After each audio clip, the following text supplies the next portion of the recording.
All right, Shalom. This is the brother Kaya coming at you with another quick hit. Prior to getting started, as I always do, like to give infinite honors and prayers to Yahweh, by Hashem Yahushai, by Hashem Kakwadash. Double honors to the elders and apostles, a great millstone. Salutation to the Akams that's pushing the truth and sincerity. Lord willing, this video be edifying first and foremost to the Hufi elect, then to those that cleave to the body. And I just want to get into normalcy bias. Okay? Normalcy bias. And we'll get into what it means real quick. This is going to just be a quick hit.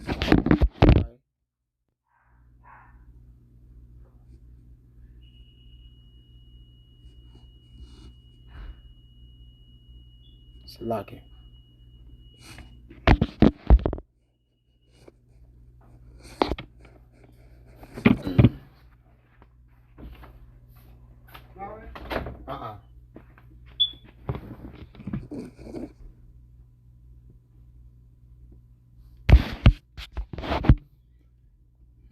This is pull it up real quick. It's like an alarm went off.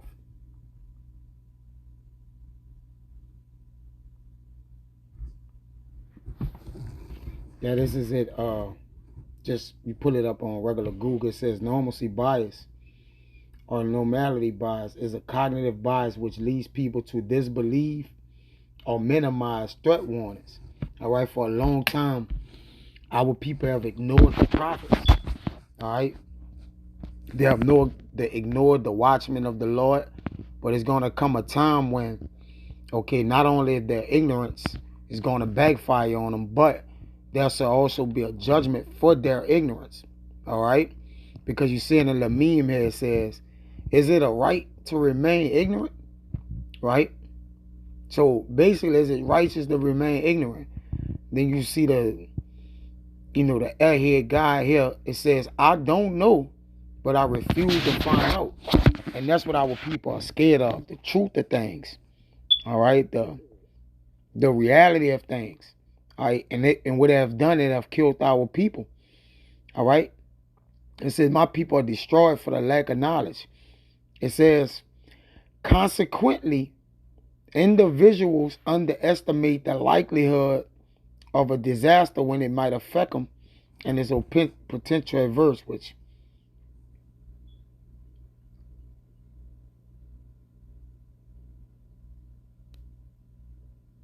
something to see.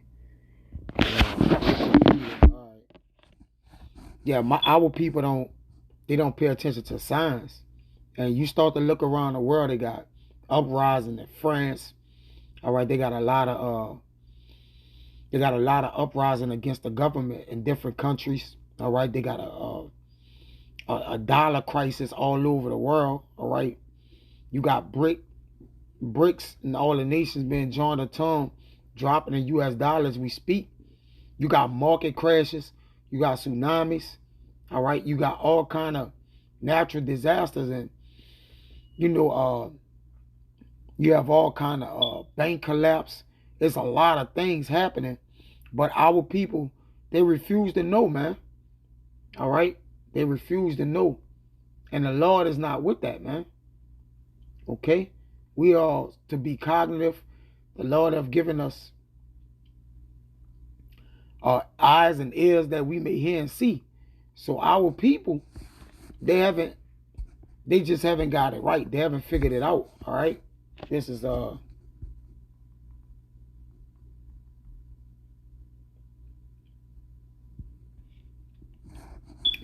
Ezekiel 3:17. It says, Son of man, I have made thee a watchman unto the house of Israel. Therefore hear the word at my mouth and give them warning from me. Right? Give them warning from me. When you get to Jeremiah 6:10, it says, to whom shall I speak and give warning that they may hear? Behold, their ear is uncircumcised, and they cannot hearken. So to have an ear of things that's going on that our people have is deadly, is knowledge. Basically, if you don't know it, is deadly. And if you know it, is deadly. Because if you don't act to what you need to do to be saved from the dangers that come, then It serve you no purpose of hearing it. And that's why with people that one thing, you got the old cliche going one ear and out the other. All right? Well, that's how judgment going to go from one ear, from ear to ear. You know, it's going to split you from ear to ear. It says, behold, the word of the Lord is unto them a reproach. They have no delight in it. It says, therefore I'm full of the fury of the Lord. I am weary with holding it in. I will pour it out upon the children abroad and upon the assembly of the young men together. For even a husband with the wife shall be taken, the age with him that is full of days, man. And their houses shall be turned into others with their fields and wives together. For I will stretch out my hand upon the inhabitants of the land, said the Lord. All right? And the more our people refuse to hear the Lord, the more his fury he gets. The more furious he gets. Okay, it says,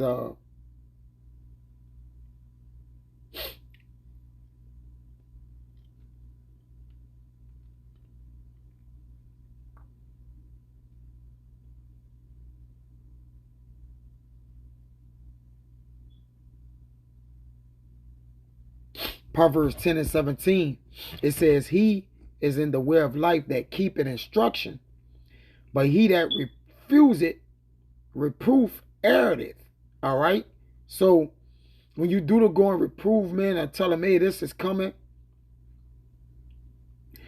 or judgment is coming, and our people are, well, look, you know, I don't really know if it is or not, if it's true or not, but I'm not going to find out. All right? That's a slap in the face, man. All right?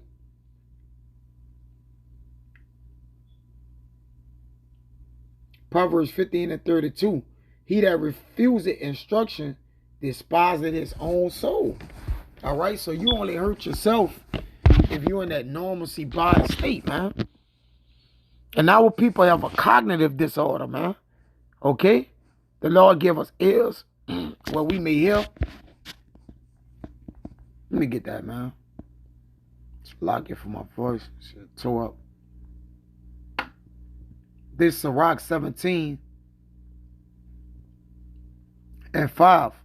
They received the use of 5 operations of the Lord, and in the 6th place he imparted them understanding, and in the 7th speech, an interpreter of the cogitations thereof. All right? An interpreter, counsel, and a tongue and ears, eyes, and a heart gave he them to understand. So, if the Lord gave us this, okay, why our people just can't understand, man? Okay? They just can't get it. All right, then a stuck on stupid mindset. You got Jake under the cognitive dissonance, right? That's another one. Let me get that.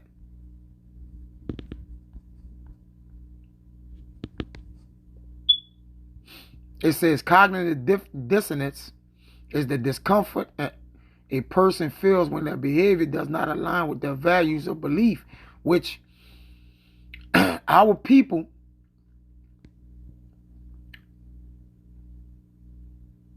let me see an example here.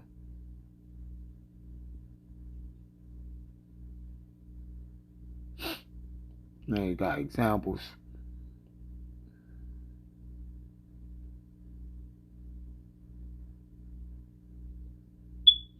Cognitive dissonance is typically experienced as psychological stress when person participates in an action that goes against one or more of those things.